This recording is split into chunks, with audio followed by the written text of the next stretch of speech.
Mga OFW dyan, mga Makakate. Alam nyo na kung saan Makate. Ito, napadaan sa akin tong video ni Idol Alvin, no? Isa ding OFW. So, ang ganda ng content niya. Kumbaga, ito, mapupulutan to ng lesson o aral sa mga Makakati dyan, mapababae o lalaki. Sige, dun sa mga mahilig mag-ana-ana, ha? O yung mga nagpapabayad. Sige, panoorin natin yung video ni Sir Alvin para na mamula tayo sa katotohanan. Let's go. Babala at paalala ito sa lahat ng mga kababayan natin dito sa ibang bansa, mapababae man or lalaki, na dapat magdoble ingat at huwag kung sino-sino ang tinatabihan. Lalo na't dito sa Middle East ay pwede kang ma-deport dahil dito. Dahil isang lokal sa Saudi Arabia ang nagkaroon ng tulo dahil sa isang kababayan nating Pilipina na nakatalik nito, na ibinahagi yan ng isang laboratory expert at isang health worker sa Saudi na si Damais TV. Napakaganda guys ng mga binabahagi niya tungkol sa kalusugan. At maganda rin na dapat malaman natin ito para sa awareness ng mga kababayan nating OFW. Isang lokal, tuwang-tuwa Makinig dahil kayo, ha? nakabilib Makinig kayo. ng isang Pilipina. Paano nangyari yan? Ngayon, dahil nakadilig siya, nakaana-ana siya. Ana-ana pa more. Natakot ngayon. Ano bang nangyari? Nagkwento na yung local sa akin kasi takot na takot. Bakit daw ganun? Nung pumunta daw siya dyan sa Riyadh Sentro, kasi open na po dito yung nakakabili ka ng alak. Sana Pero all. yung alak na binili mo ay inumin mo sa bahay. Meron ng Dapat alak lang. dito. Okay? Ito na yung patunay na talagang may alak na talaga kasi nakabili. Bumili siya ngayon ng alak. Dinala niya dun sa mga kaibigan niyang Pilipina at Ayun. Pilipino. Ayan na nga. Sa Isa isang na yan. apartment daw. Ngayon nung nalasing, okay, Oh. may naana-ana siyang Nako. isang Pilipina. Sana all may Pagkatapos ana-ana. niyan, umuwi na dito sa lugar dito sa amin, sa probinsya. Oh. Pangatlong araw na ngayong kabayan. Ngayon, ba't siya napatakbo dito sa ospital? Kasi pag-ihi niya daw kanina, Ayun. parang may bumara na Ayun, kulay bumara. puti. Puti pa. Tapos sobrang hapdi ng pag-ihi. Di ba? Tuwang-tuwa ka nung nag-ana-ana ka. Siyempre, Tapos ana-ana yun pala ang pwede mong makuha. Ayun lang. Tapos kanya, laka! Tinakot ko kabayan. Okay? Huwag mo takutin, kabayan. Doon sa naana-ana nitong isang local na to. Te, pumunta po tayo dito sa ibang bansa para magtrabaho. Ha? Sige, sige. Payuhan mo yan, Idol. Para gawing puhunan ang katawan. Oo, tama. Kasi sabi niya, binayaran ka daw niya. Ayun. Okay? 500. Marami yan. Marami yan So, sila. wala na tayong magagawa dyan. Ana-ana pa more. Gustuhan nyo po yan. Desisyon nyo po yan kung ano po ang gusto nyong gawin sa Makati. lusugan o katawan nyo. ha? Makati. Okay. Makati. Dito sa kanya, biglang sobrang sakit daw ang kanyang pag-ihi. Kaya napasugod. Sabi ko sa kanya, alam mo ba ang tawag sa amin dyan sa Pilipinas? Nakita mo ba yung gripo? Ano yung gumaganon? Tubig. Yan ang tinatawag na tulo. Gonorrhea. Okay? Isang bakterya na ang tawag ay Neisseria gonorrhea.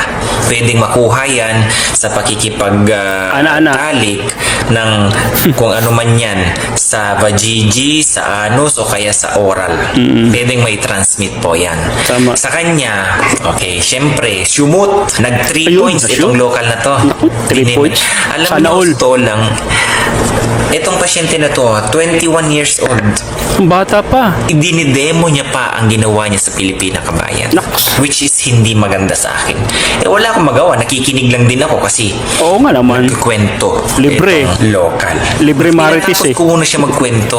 Nung natapos niya sa nagkwento, okay, bakit ano bang meron dito? Okay. Sabi ko, pumunta ka sa doktor. Kasi yung kumapit sa'yo, delikado yan. Tinakot ka ngayon. Huwag ka Huwag mo basta-basta takutin, bro. kasi para hindi tigilan niya na. Okay?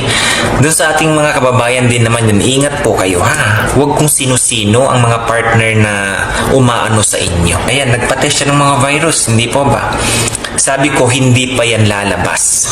Medyo matatagalan pa yan kasi hindi pa yan basta-basta na kapag Yun nandiyan sa lang. katawan mo, makikita mo agad. Pero itong bakterya na ito, makikita agad. Ay, point ko dito kabayan, baka kung ikayo, kasama nyo to. Okay, may kasama kayo dyan. Ha?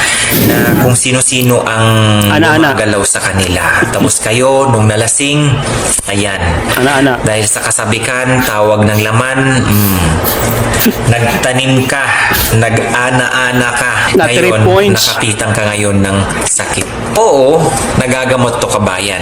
Pero kapag hindi mo alam na kinapitan ka na nito, ikaw ay mas prone sa pagkakaroon ng HIV Yun kabayan. lang. Okay? Mabilis na lang ang ano niyan pagka hindi mo na-treat yan kabayan at hindi mo alam. Paano kung ikaw kinapitan yan tapos yung immune system mo malakas, hindi po ba? So, hindi mo namamalaya na nandyan na pala sa'yo yan. Pag humina yung immune system mo sa kaya Wala na. lumalabas. Eh paano? Kung doon sa paglabas niya, may kasama na rin HIV. Kaya wag po kayo basta-basta. Hindi porket kagustuhan ng katawan nyo, sige, bira lang ng bira. Self-control. Bira. Maging madisiplina ka din sa sarili. Sarap eh. Sarap eh. Hindi porket may pagkakataon, sige lang. Kagaya nito, tingnan mo ha. 21 anyos, nakikipag-inuman sa inyong mga babae dyan sa isang apartment daw dyan sa may Boulevard. Hindi ko alam kung asaan dyan. Apartment, pero ginawang So, sugo. niloko ko siya. Dahil sa ana-ana, nagkaroon ng tulo-tulo. Ingat po ha.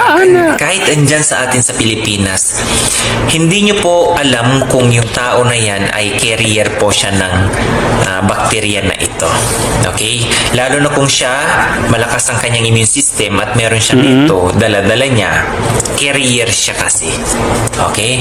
Pag ikaw, nagustuhan mo siya, nag-ana-ana kayo, boom, pwede kanyang mahawaan yan. Yan yung nakikita nyo na, boys, kung kayo, yung greenish o kaya yung yellowish na lumalabas na dyan bago lumabas yung ihi. Yan na yun. Okay? Antibiotic ka na, Brad. Paano kung hindi mo alam na meron ka pala niyan? Iwasan nyo po, ha? Kaya ako to sinasabi kamay, nagulat lang ako. Sabi niya, ang ganda-ganda niya eh. Meron pala siyang sakit. Sipin mo yan. Diba? Sayang ang ganda mo, te. Okay, kung sino man ang naano nitong pasyente na ito. Diyan sa may Boulevard. Okay? So, guys, mag-ingat po tayo, ha? Kahit na nagagamot yan, yes. Kung nagagamot yan, pero mag-ingat ka pa rin. Okay? Mag-ingat pa din. Lalo na kung yung immune system mo bumaba yan. Sexually transmitted disease po kasi yan. Isang paalala lang po, ha? Huwag Tama yan. basta-basta susugod sa ana-ana. Hindi porket may pagkakataon dyan. Huminahong ka. Disiplinahin mo yung sarili mo. Kaya guys, dapat magdoble ingat tayo. Lalo na dito sa Middle East kapag nagkaroon ka ng mga nakakahawang sakit, for example, ng TB, sexual transmitted disease at iba pa, ay pwede kang ma-deport. Lalo Tama na yan. kapag na-detect ito Agree. sa visa application nyo sa inyong medical. Ngunit kung hindi nyo naman mapipigilan at wala kayong kasiguraduhan sa katalik nyo, ay dapat gumamit kayo ng protection. Ayan. So, yun. Maraming salamat, Sir Alvin, sa yung content, no? Kasi awareness po ito sa ating mga OFW. And thank you po din kay Dr. Damay TV, doktor o nasa laboratory, ano ba tawag doon? So, magandang information to para sa mga OFW, mahilig mag-ana-ana. Ang magiging tip ko lang sa inyo, iwasan, mag-taste po tayo. Kung may partner po tayo sa Pilipinas, kawawa yon. Tapos mag-ana-ana ka kung sino-sino. Wala sa ganda't gwapo yan. Mapalokal o ibang lahi yan. Kasi once may sakit yon, di ba? Magkakaroon ka niyan. Eh paano kung uuwi ka sa Pinas, gamitin mo si Mrs., gamitin mo si Mr., pati siya damay. Di ba? Ingatan po. Kaya tayo nandito sa abroad para magtrabaho, kumita para sa pamilya, mag-ipon. 'Di ba? Sabi nga ni Sir Alvin, kung hindi mo kaya talaga, 'di ba? Eh kahit bawal 'yan, eh gumamit kayo ng protection para sigurado. Lalo na sa mga ganung bansa, open country 'yan eh. Pero dito sa Saudi, lagi kong sinasabi, pag hindi mo asawa, nakiapid ka, bawal na bawal 'yan. Kahit may protection 'yan, bawal 'yan. Okay, sa ngalan ng, 'di ba? Bawal 'yun eh, hindi mo asawa 'yun eh. 'Yun pinaka the best solution. Hindi mo partner, hindi ka sigurado, tigil mo na 'yan.